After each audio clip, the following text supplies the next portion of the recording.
kisa aka ce Anas shine karshen sahabbai a rasuwa, ya jima shekararsa 100 da wani abu, sun ce ya kai 130.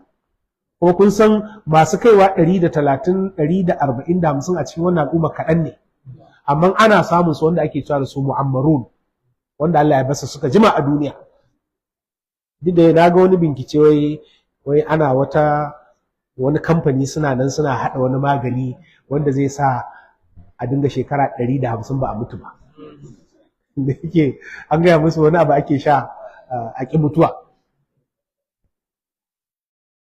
To shine Annabi sallallahu alaihi wa alihi wasallam ya faɗi cewa Allah zai yi mutum wannan.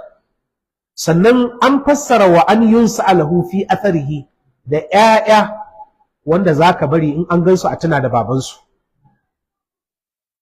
ko kuma kai kanka in ka mutu a dinga tunawa da kai. Duk sanda wani abu ya faru za a ce ka Allah sarki marigayuwa ne.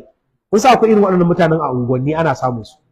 Duk sanda wani abu ya tashi sai a ce ina ma wani ina nan, ko sanda wani ina nan kaza baya faruwa, sanda wani ina nan ba a yin kaza.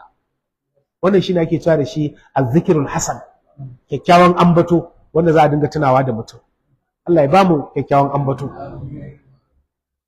قال حدثنا إبراهيم بن المنذر قال حدثنا محمد بن معن قال حدثني أبي عن سعيد بن